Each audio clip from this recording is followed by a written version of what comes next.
Dhaka bank পিএলসির সাথে চট্টগ্রাম মাও শিশু হাসপাতাল মেডিকেল কলেজ ছাত্রছাত্রীদের অনলাইন টিউশন ফি কালেকশন সংক্রান্ত একটি চুক্তি সম্পাদিত হয়। 14 সেপ্টেম্বর ঢাকা ব্যাংকের পক্ষে deputy managing director Mohammad Mostak Ahmed ও চট্টগ্রাম মাও শিশু হাসপাতাল মেডিকেল কলেজের ভারপ্রাপ্ত অধ্যক্ষ প্রফেসর অসীম কুমার বড়ুয়া চুক্তিতে স্বাক্ষর করেন।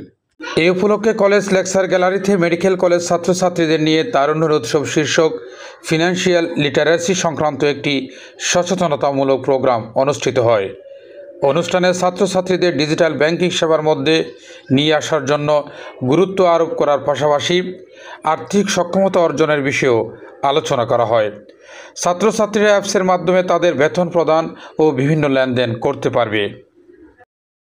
হাসপাতালের জেনারেল সেক্রেটারি মোহাম্মদ রেজাউল করিম আজাদের সঞ্চালনায় হাসপাতালের বিভিন্ন সেবামূলক কার্যক্রমের চিত্রপট তুলে ধরে বক্তব্য রাখেন কার্যনির্বাহী কমিটির president Syed Mohammad Morshed Hossain, vice president ডাক্তার Kamrun Nahar Dastagir, joint general secretary Mohammad Zahidul Hasan, treasurer অধ্যক্ষ ডক্টর লায়ন মোহাম্মদ সানাউল্লাহ।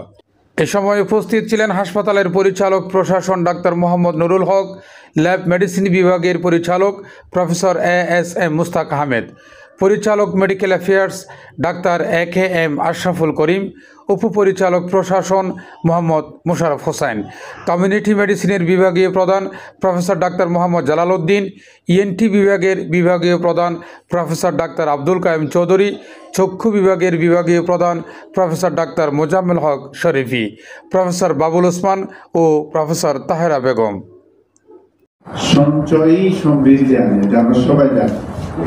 সবচেয়ে কম খরচ করে না শর্ট ফান্ড হিসাবে আমার এই মুহূর্তে মাও শিশু হাসপাতাল মেডিকেল কলেজ একটি অ্যাম্বুলেন্স উন্নত মানের খুবই দরকার, সেটাও যদি একটু বিবেচনা রাখতে পারেন।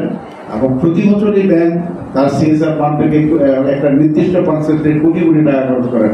এবার থেকে আমরা ঢাকা ব্যাংক অথরিটিকে অনুরোধ করবো, আপনারা আমাদের মাও শিশু হাসপাতালকে আপনাদের বিবেচনায় নিতে পারেন।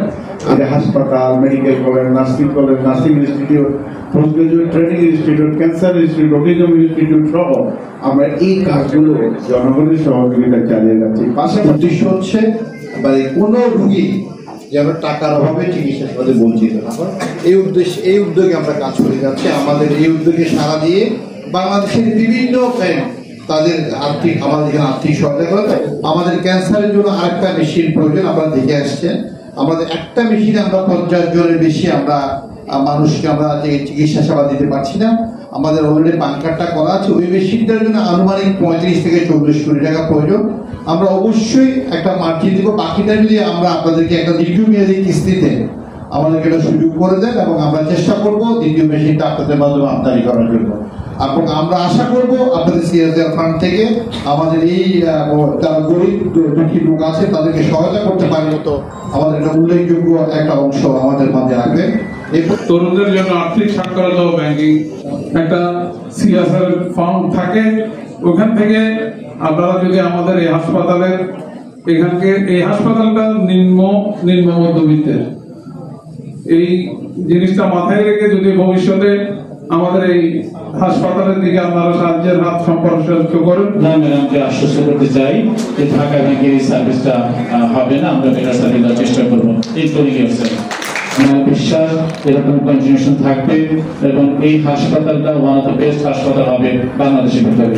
আমাদের চেষ্টা থাকবে যে এই যে মেশিনটার কথা উনি বলেছেন সেই মেশিনটা যেন ঢাকা ব্যাংকের মধ্যে ইনক্লুড করতে পারে, বিশেষ করে জন্য তারুণ্যকে প্রাধান্য দেওয়ার জন্য, তারুণ্যের মাধ্যমে আমাদের জয়গান এবং তারুণ্য এক সময়কে লিড করবে পুরো বাংলাদেশকে আর কি। তো ব্যাপারটা হচ্ছে যে আসলে বিশাল কিছু আমি কাজ করতে পারবো, বাইরে স্টাডি করার জন্য বিদেশে যেতে পারবো, অনেক কাজ এবং আমার পারিবারিক অনেক বিষয়গুলো আমি সমাপ্ত করতে পারবো।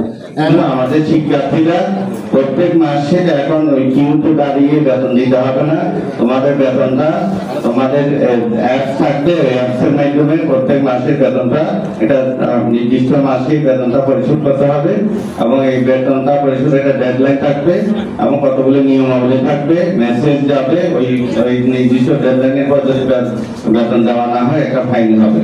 তো এই সুবিধাটা আপনাদের কাছ থেকে আমরা সহযোগিতা পাচ্ছি। আমরা শিক্ষা জীবন শুরু করি, শেষ করি, অনেক পড়াশোনা করি, কিন্তু ব্যক্তিগত যে জিনিসটা খুব জরুরি, খুব দরকার আমার ফাইন্যান্সিয়াল ম্যানেজমেন্ট, এই জিনিসটা ক্লাস 1 থেকে শুরু করে আমরা যখন পড়ালেখা শেষ করে দিই, আমাদের পরিবার জীবনে যায়, তখনও কিন্তু আমাদের এই ব্যাপারে আমাদের কিছুই শেখানো হয়নি। ঢাকা ব্যাংকের প্রতিনিধিদের মধ্যে উপস্থিত ছিলেন senior executive vice president Mohammad Jahangir Alam, vice president ও Chattogram region officer in charge Mohammad Rashidul Islam, executive vice president Badrul Alam Shahriar ও SABP Mohammad Saifur Rahman. Mohammad Mohiuddin, city news TV 24, Chittagong.